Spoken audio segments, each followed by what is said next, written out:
इसका पैटर्न पकड़ेंगे। तो पी पी तो क्या हो जाएगा 1 0 0 4 1 0 16 4 1।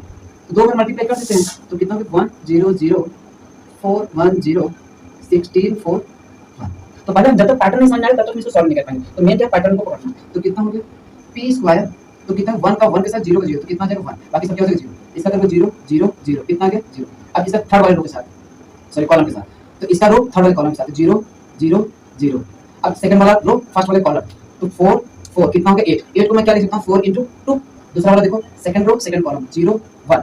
अब बाकी क्या हो जाएगा 0 तो अगला वाला देखो 0 0 0।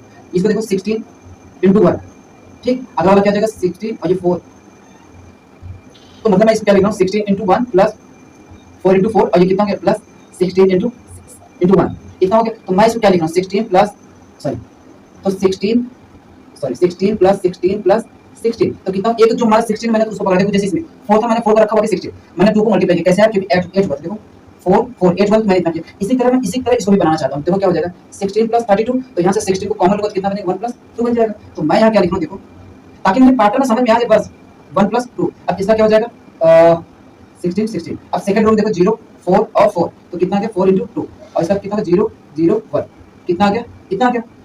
अब यहाँ से तुम्हें क्या समझ में आ रहा है देखो अब मैं आगे नहीं बढ़ने वाला। देखो एक यहाँ पे क्या है जब ये तीनों लोग क्या है 0 इसमें कोई चेंजेस नहीं डायगोनल में 1 है तो डायगोनल में 1 है। चेंज कौन हो रहा है यही तो केवल 3 चेंज हो रहा है भैया यही और बाकी के कोई चेंजेस हो रहा है क्या नहीं। तो एक यहाँ पर हमको ये चीज समझ में आ रहा है जब p है तो कितना भैया 16 जब p स्क्वायर हुआ तो 16 था तो कितना आ गया 2 into 16 आ गया। तो अगला वाला जब अगर मैं p q निकालूंगा तो इसका क्या बन जाएगा मैं बना दे रहा हूं डायरेक्ट। तो ये तो वैल्यू इतने तो चेंज नहीं हुए जो नहीं चेंज होंगे उसको ऐसे कॉपी करो। तो तीसरा वाला क्या हो जाएगा 4 into 3 और ये वाला क्या आ जाएगा 4 into 3। अब ये वाला कितना आ जाएगा 16। अब देखो पहले 1 था तो 1 2 तो 2 जुड़ा अब 3 लाऊंगा तो कितना आ जाएगा 3 जुड़ जाएगा 2 प्लस 3 कितना जुड़ जाएगा इतना जुड़ जाएगा 3 पे करके देख लेना। क्योंकि देखो मेन चीज क्या है ना प्रैक्टिस पे ही ये सब चीजें तुम्हें आ पाएगा इतना आसान नहीं लेकिन जितना मैं तुम पीछे प्रैक्टिस कराया अगर वो सब चीजें तुम्हें पता है ना तो ये तुम्हें ऑटोमेटिक समझ आ जाएगा क्या पैटर्न है ठीक इतने तुम्हें समझ आ जाएगा क्योंकि उसमें हर एक टेक्निक सिखा दिया हूं कि कैसे क्वेश्चन को करना है।